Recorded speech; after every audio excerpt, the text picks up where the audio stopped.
B12A. Mano skrydis iš Stambulo į Vilnių. Hei, kaip sekas? Viskas. Viešnagė Stambulo uoste pasibaigė. Užkandau, atsigėriau. Oro balnai, neklystų skrydis. Kažkas tokio. Renaldas pasitiks mane. Paprašiau, kad atvažiuotų pasiimt. Ir bus Lietuvoj. Aš Lietuvoj apie 7 vakarų nusileidžiu. Po 8:30 būsiu namuose. Kalniečiuose. Reikės įsipakuoti viską, susižiūrėti. Pilni 2 lagaminai, tai pasidėti daiktus į šoną, kas keliaus Everestui. Savo ramiai ir nekrūtinti. Kai kas dar ką naudosiu iki Everesto. Tada sakė, už savaitės maždaug atveš. Bus jau generatorius, palapinė. Jau Justas ir Nerijus pradėjo aklimatizaciją savo palapinį, mes už savaitės. Bet kadangi mes dar turim tos truputį aklimatizacijos otadų likusios, tai mums dar nėra taip crucial svarbu. Bet jo, jau to prasidės gyvenimas biški truputį kitoks.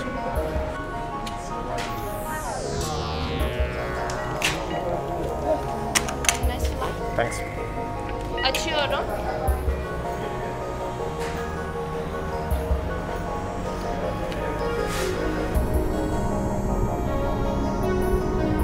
Coming crew, please sit for takeoff.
Hanımefendiler, beyefendiler ve sevgili çocuklar, yolculuğunuzun rahat ve keyifli geçmiş olduğunu umuyoruz.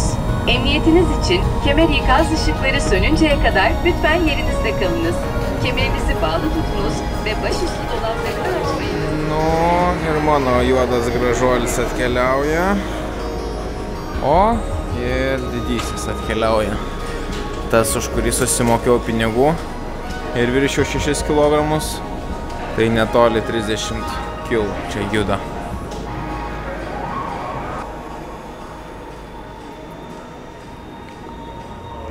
Jau, išsirengęs. Per kitus vartus pabėgai? Nu, šalta čia pas jūs.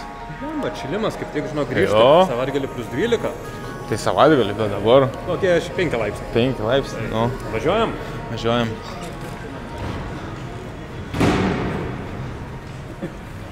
Važiuojam į šaltį. Striukė tai lagaminė. Būčiau žinojęs, kad be striukės būtų kažką tau pagrėbęs. Nieko, mašiną pašildys. Tai nėra šalta. Normaliai, išgyvensiu. Šilčiau negu Anofos. Šilčiau.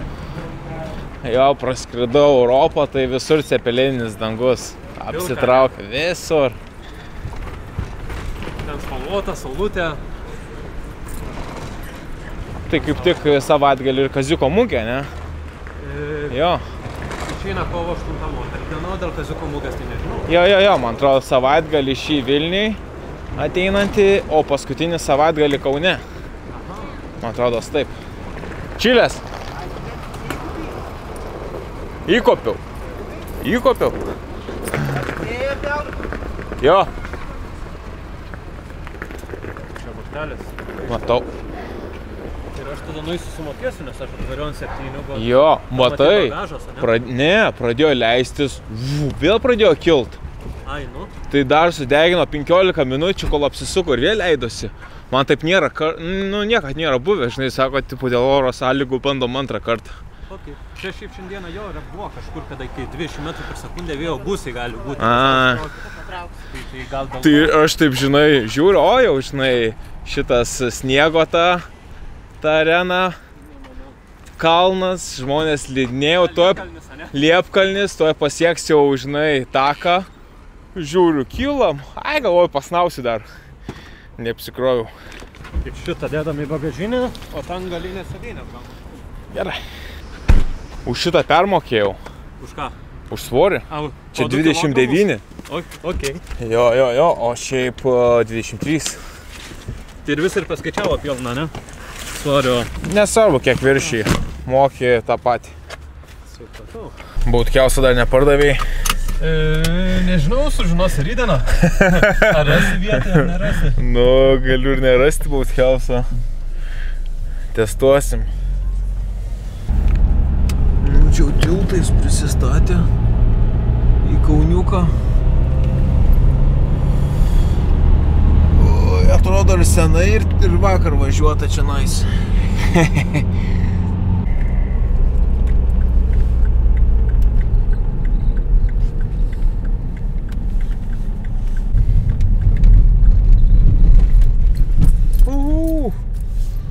Savas kiemas.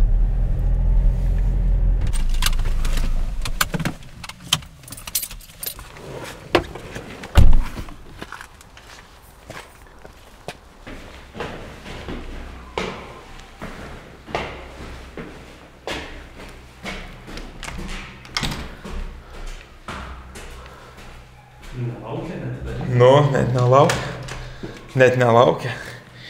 Neatrakinti. Jėzau, užkimės visą. Ne, užkim.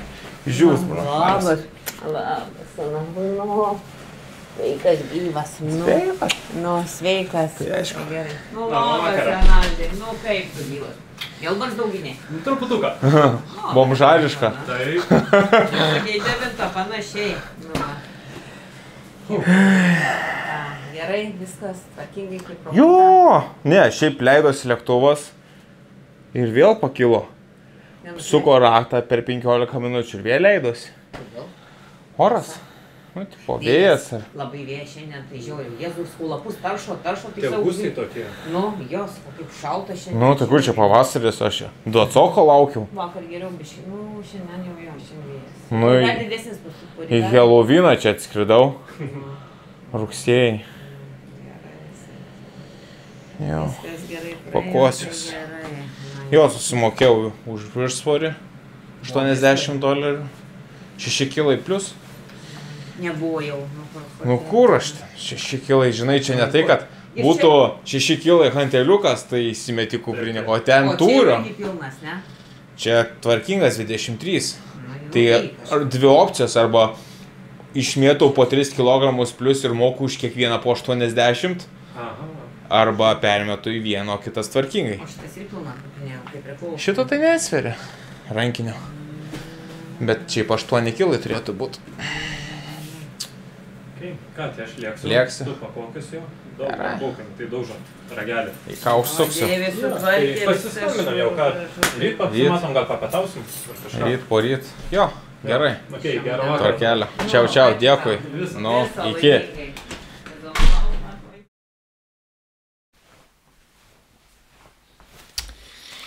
Nu, rytoj bus darbelio. Pasikraut čia, išsikraut, išsitvarkyt. Jau čia irgi pradėjau dėliotis, mėtytis dalykėlius, smilkaliukai. Nusipirkau savo dovanų. Biškį, džempuką pasiėmiau fainą iš Peru. Kaip ir šito maikė. Jo, fanas. Atrodo, buvau vakar ir atrodo, prieš 6 savaitės buvau. Specialiai nedariau atsisveikinimo video lauke, kai būna visą laiką savo gatvėj, nes tai yra tik tais užbaigimas planetos viršūnių pirmos dalies. Jo, tai antra dalis laukia pavasarį, už 6 savaičių, 1,5 mėnesio. Everestas, tai yra antra kelionės dalis, antras etapas, tai va tada po Everesto, kai grįšiu gegužės gale arba birželio pradžioje į Lietuvą, va tada bus galima sakyti, kad kelionė pilnai užbaigta. Tai dabar dar be atsisveikinimų. Jo, be atsisveikinimų pakuojasi smilkalinė. Tik Seaboat-House nauja. Ir jo, rytoj bus daugiau reikaliukų, daugiau darbų. Dabar ką, valgyti blynų, užgavėnės, žiemos pirti iš kiemo, nors sakė, ant Kauno Marių dar ledas yra, tai reikėtų gal patikrinti, nežinau, pasižiūrėti. Na, o Pietų Amerika užbaigta. Šitą kamerą patikrinta, kaip ir viskas gerai su ją. Man jinai visai faina, limpa prie rankos, tai ją imsiu ir į Everestą. Nes A7S3, tokia jau labiau didelė ir, aišku, gripas gal dar labiau patogesnis, bet jinai sunkesnė. Jo, tai sakykime, su kuom dabar aš filmuoju, labiau gal smagiau kelionėse, o visi parametrai realiai tie patys kaip A7S3 šitos ZVE1 kamerytės, tai kaip ir pasiteisinu. Nors aišku, čia kiti sako, kad dreba vaizdas panašiai, bet, čia sakykime, iš sisteminio fotoaparatų yra vienas stabiliausių kamerų. Tai čia jau nėra kameros ar objektyvo problemos, nes objektyvas turi savo irgi IBIS, tai irgi stabili, tai čia jau tiesiog mano rankos drebėjimas. Bet šiaip taip pat kelionė ir visai pasiteisino 360 kamerą. Tai pat kas stebėjo Ojos del Salado šturmą, tai šiaip patiko man ir patys kadrai iš šitos kameros ir kaip galima sufilmuoti tą patį kopimą, tai Everestą irgi turbūt imsiu. GoProškė, viskas gerai, šitą GoPro 11, tai esmė laikyti baterijas prie savęs. Kai jau esi šaltyje, tai geriau išsimt baterijas, įsidėti prie širdies į kišenę kažkur ir kai nori filmuoti, įsidėti vėl jas atgal. Nes pačiai kamerai šaltis nelabai kažką gali padaryti, overheatinimo irgi nebus, nes temperatūra -20, -40 priklauso, tai esmė saugoti yra baterijas. Tai jeigu jas laikai šiltai prie savęs ir tik tais filmuoji, kada reikia filmuoti, tai visai pakankamai pavyks jas išsaugoti. Jo. Pančiūto neimsiu į kelionę, vis tiek kokybę truputį prarandi. Pančiūtas man labiau patogiau, sakykime, gal ant baidarės arba ant dviračio. Bet jeigu pėstute, tai aš visai už sisteminį fotoaparatą. Senos GoPro, gal neliesim. Arba seno soniuko pančiūto, čia jau archyvas. Dabar dar susirašym su Tadu, tai jo, sakė, už savaitės maždaug turėtume gauti ir palapinės, ir generatorius. Tai tas generatorius, sakė, apie 30 kg sveria. Ir tą palapinę aš galėsiu pasidėti ant savo šitos lovos. Aš labai tikiuosi, nes jinai tokia labai mažytė, tik tais pusę kūno uždengia. Ir tada šlanga nueina, tada pravesiu šlangą pro duris iki saliono. Ir tenais burks visą naktį generatorius, su kuria palapinė mes aklimatizuosimės ir turėtume grubiai jau pritaikyti savo organizmą iki 6,2, 6,3 gal kilometro aukščio. Tai tas užtruks iki pat mūsų skrydžio į Tibetą per Katmandu. Tai tas bus turbūt balandžio 20-22 dienomis, kažkas tokio. Toksai yra planas, yra išskristi iš Lietuvos. Tai iki to laiko kiekvieną naktį aš turėsiu miegoti toje palapinėje. Tas generatorius kiekvieną naktį taip pat burks. Tai buvo žodžių triukšmo. Įdomu, kaip kaimynai reaguos. Bet jo, sausų kamštukais miegi. Ir nebus labai komfortiškos naktis. Ypatingai, kai vis keli tą aukštį, tai būna sudėtinga. Tarsi gerai neišsimiegi. Bet čia visiškai naujas patirtis. Tai va Tadas sakė, kitos savaitės pradžioje jau kaip ir turėtume jas gauti. Tai bus visai kitoks pasiruošimas. Aišku, vėl grįžtu į sporto salę, pasikoreguosiu dar programą, biški daugiau kardio, kad dar truputį patrūčinti širdį, tiesiog kūnui daugiau duoti to kardio ir adaptuoti.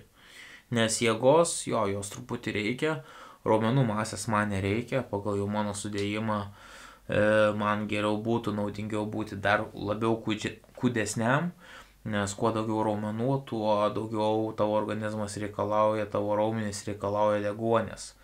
Kuo daugiau deguonies, faktas gali būti sunkiau kalnuose, jeigu tavo organizmas to prašo. Tai todėl dažnai alpinistai šiaip yra kūdi žmonės. Na, neskaitant Tado Tūzo. Tai va, žodžiu, su Tadu susitiksim, viską apsitarsim, jis man čia pamokins, kaip ką daryti. Ir prasidės tos treniruotės. Ir to pačio kardio namuose.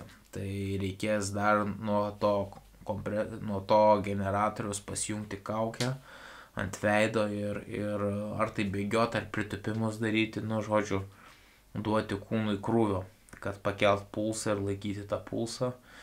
Tai, bus tokių specifinių dalykų, kur, manau, pavyks jums parodyti, išaiškinti, pačiam suprasti ir tiek žinių. Dabar turbūt šaunu į vonę, biškį nusiplaut purvą, prakaitą ir rytoj nauja diena. Tai bet kokiu atveju ačiū labai didelis jums už visą palaikymą, už visus tos kalnus, tas dienas, kai teko mums ir man vienam ir su komanda prakaituoti į tas viršūnės. Tai labai didelis dėkui už gražias žinutes, už palaikymą. Ir dabar toliau vlogai tęsis, manau, ne kiekvieną dieną, biški rečiau, bet taip, tas visas 6 savaitės aš jums parodysiu ir susitiksime kitame vloge. Tai ačiū, kad buvot, kelionė tęsiasi, truputį kitokia ir geros vakaro. Iki bičiuliai.